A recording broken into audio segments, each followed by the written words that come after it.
An Algorithm in the Body, Resist the Beginnings, by Marianne Ehlener in Switzerland. Translation by Vibke Walder in Australia. Corrections by Bruce Lella, in the USA. For some time now, the media have been full of articles and comments about the so-called artificial intelligence, AI for short.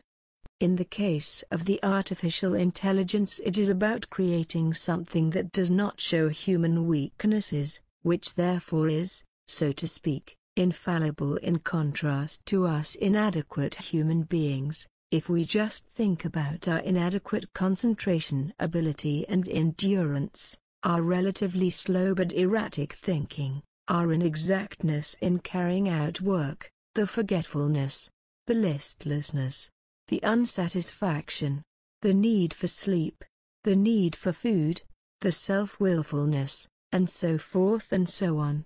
Depending on which articles one reads, one could assume that the artificial intelligence is already ready to program itself or to think for itself, but naturally this is not the case, because in the interim and far into the future it is still the inadequate human being who compiles the programs. However, this has been deliberately ignored by the AI enthusiasts, that is nerds, or more recently geeks. Their longing is the fusion of human being and machine.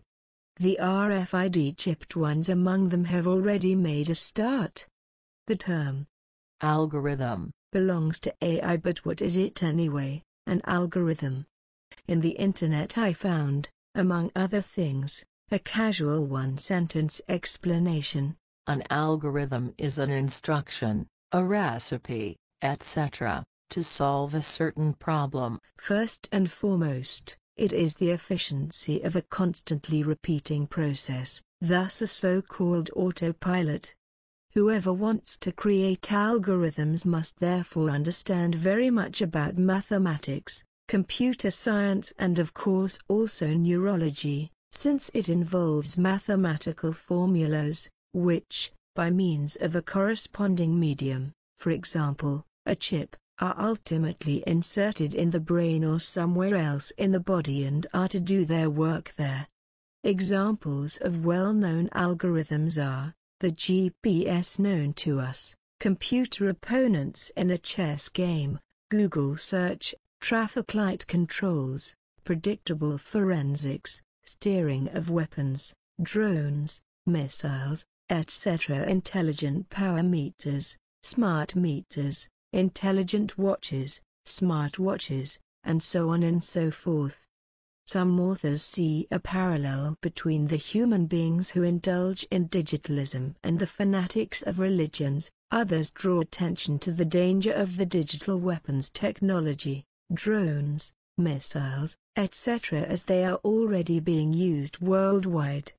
The prediction by Billy proves that the use of the so-called artificial intelligence is by no means utopia, that is to say, a pipe dream.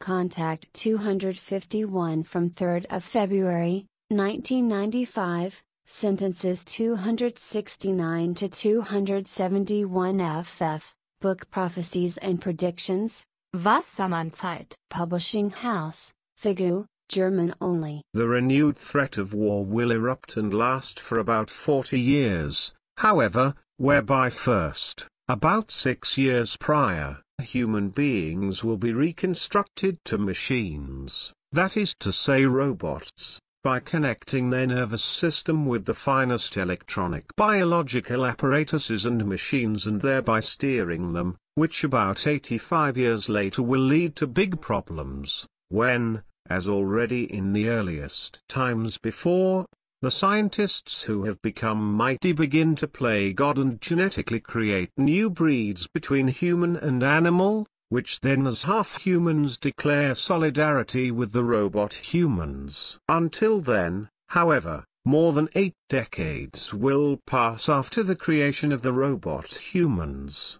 As has already been said, with the making of the robot humans also intelligent robots of a biological electronic mechanical form will be constructed, as well as a very large space station, which will have its own orbit around the sun and on which very many human beings will live. It is beyond me why there are so many human beings who get excited about the digitalization to such an extent, as if it were brilliant and would relieve us of all problems, is a mystery to me. In each case I ask myself, whether they really think so simple-mindedly or only pretend to be specialists themselves, in order to be seen as prudent and forward-thinking. But perhaps they are just greedy for might and money. Luckily there are still those who warn against the, mostly hidden, danger of algorithmic belief.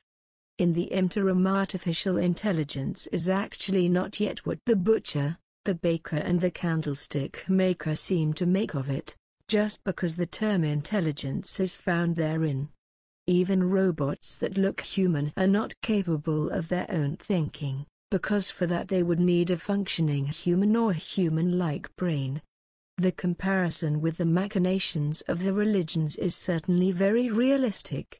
But what probably escapes most, and especially the fanatical and/or simple-minded supporters of digitalization, is the hidden and heinous intention of the male and female shady characters. Exactly like most of the religious fat cats, with whom they are probably most likely connected, the masterminds behind everything are also out to sneakily influence and incapacitate us human beings of Earth and to manipulate us according to their sense. For that no means is too unappetizing for them.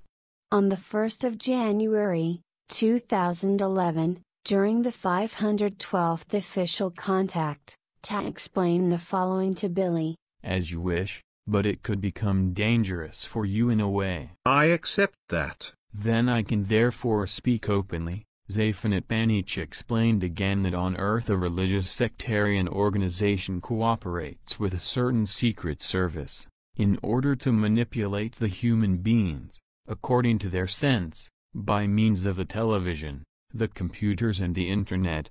Not only that the television sets and many monitors are manipulated in such a way, that the organization can directly see into the room and can observe and hear everything in the room in which the relevant device is, rather that also the computers are manipulated at will. In regard to the computers, that alone means that they can be steered and interfered from the outside if the concerned organization feels like it. However, the whole thing still goes further, because the said secret service religious sectarian structured organization also interferes in the life of all users of television, monitor and internet devices and manipulates them. This organization, which is protected by every secret service trick in the book, has worldwide, through the countless manipulated devices, gained access to human beings' consciousness and controls their behavior in many areas. See FIGU Special Bulletin Number 60,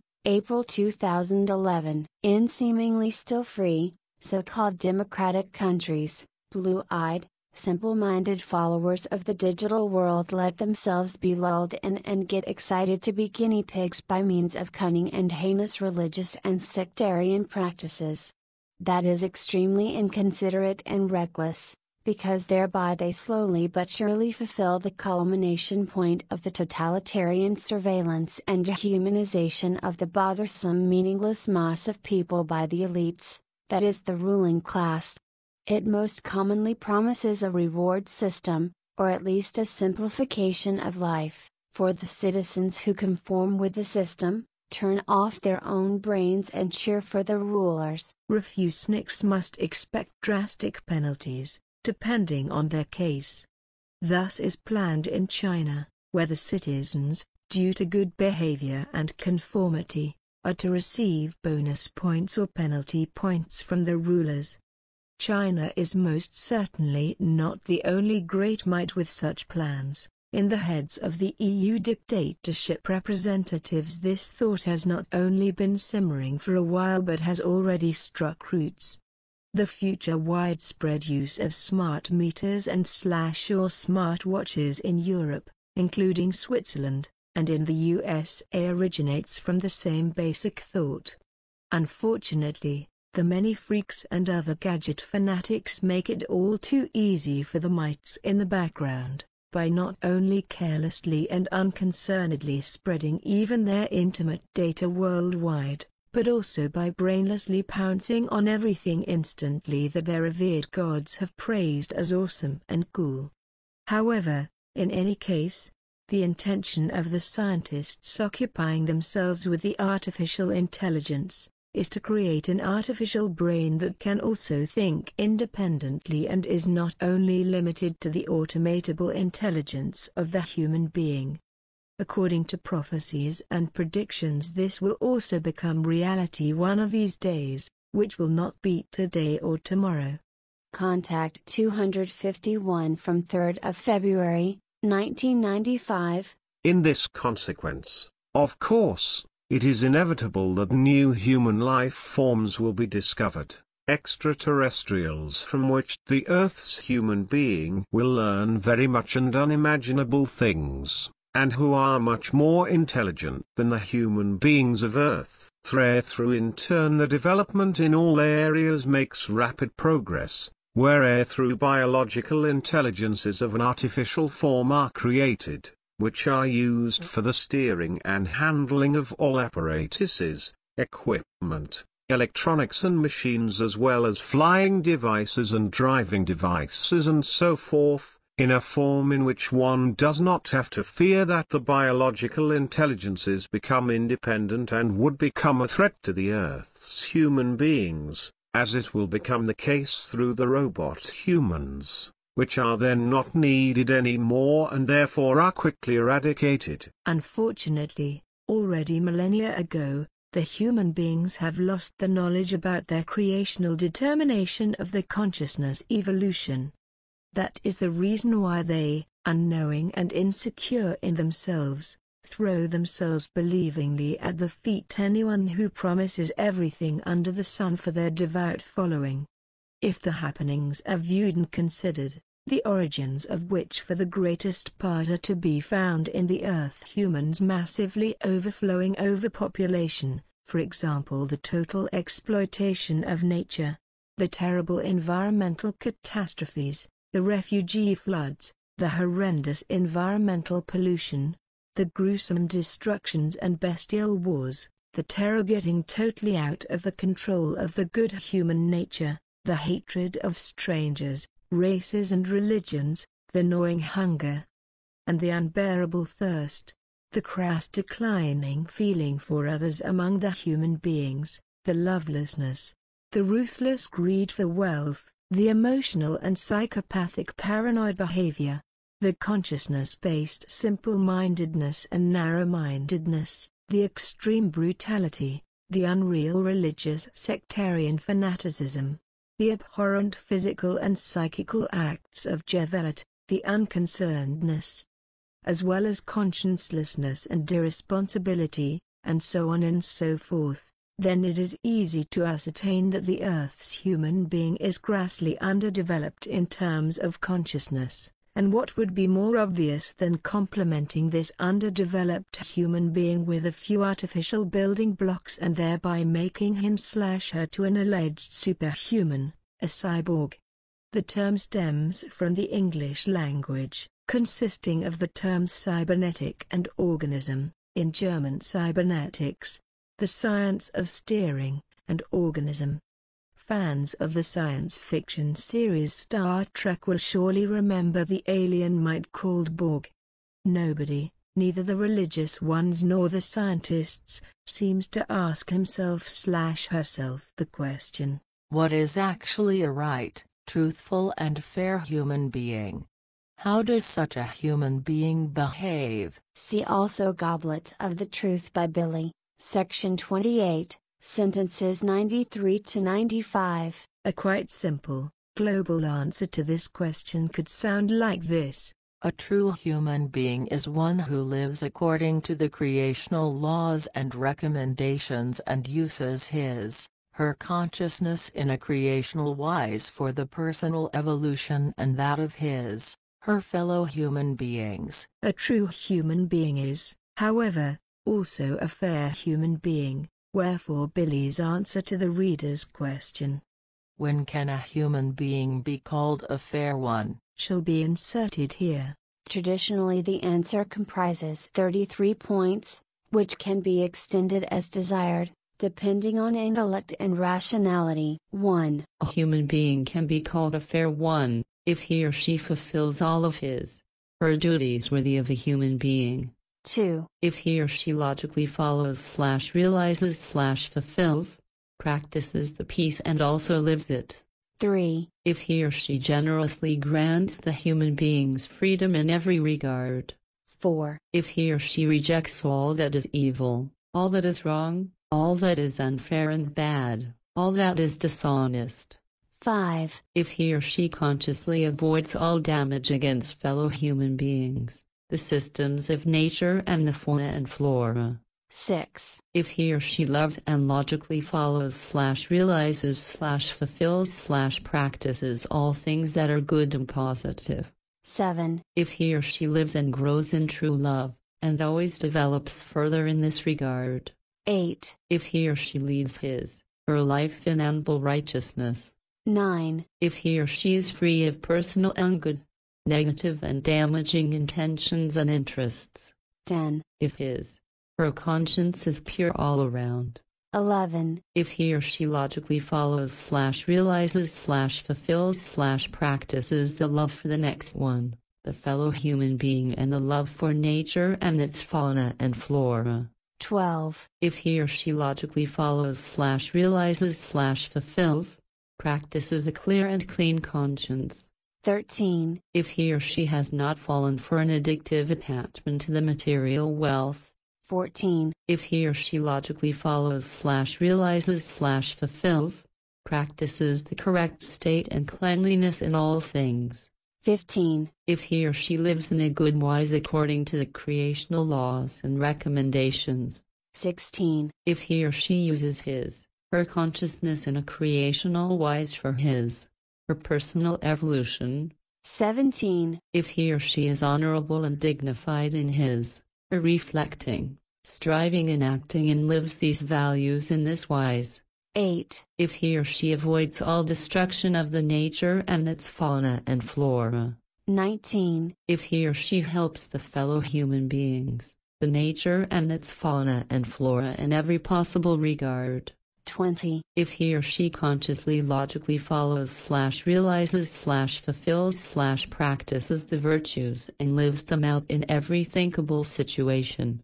21. If he or she uses the gifts and opportunities of her consciousness for the personal evolution and that of the fellow human beings. 22. If he or she gives her speech a clear, teaching and understandable mode of expression. 23. If he or she confers honor and dignity to the unspeakable beauty of the entire universal creation. 24. If he or she appreciates the entire values and grace of all creational treasures in their sublimity. 25. If he or she, in venerable wise, consciously expresses and logically follows/realizes/fulfills/practices her gratitude for her life. 26. If he or she contemplatively and honorably appreciates everything creational as the main powers of all existence. 27. If he or she acknowledges the creation universes as such and brings forth all honor and dignity for them. 28. If he or she is always helpful in regard to the well-being of the human beings and all life forms. 29. If he or she, regardless of the possession of many material goods, does not raise himself or self above the fellow human beings. 30. If he or she, full of intellect, rationality and logic, appraises valid human rights and laws and acts accordingly. 31. If he or she, regardless of the might granted to him, her, remains responsible, modest, decent and upright. 32. If he or she illuminates her consciousness with the light of the Ash teaching of the truth, the spirit and the life. 33. If he or she does not think and live according to a belief, rather according to the creational reality and its truth. These 33 points, however, contain thousands upon thousands of modes of behavior, which raise the human being to a true human being only by fulfilling them. How is it now? Does an efficient algorithm, thus an autopilot for constantly repeating or similar processes, make the corresponding human being a true human being? Does therewith his/her ability for harmony, for peace, for the love of the next one and the fellow human being, for the fauna and flora increase? Does he/she through grant the fellow human beings the freedom, and does he/she avoid all unrighteous things and all damaging intentions and interests? Does he/she therewith become more righteous, helpful, responsible towards all that which is creational? By no means. The manipulators and providers of funds behind the scientists, who are often bribable, have rarely worried about humaneness. Each new invention first and foremost is used for destruction, and so in this case it won't be any different. The further the neurological discoveries progress, the more dangerous it becomes for the normal citizens of a country. The cravings for might and the miserable consciousness-based attitude of the ruling elite will let them determine dictatorially about the prosperity and adversity of its people, which will lead to unspeakable suffering. Centuries, if not millennia, will pass until the majority of human beings change their thinking and a better time will come. But still, such a small micromodule, which would help to increase the ability to concentrate and to some other consciousness processes, would be quite nice and helpful. Conclusion: everyone who still calls a remnant of intellect and rationality his/her own, should ward off the appropriation and dispossession of his/her body and his/her brain. Much less should a human being make himself/herself available as factors of automation and control for fun and because, after all, it is so cool, and let his/her thoughts and feelings and his/her memory be manipulated by malevolent ones. Resist beginnings.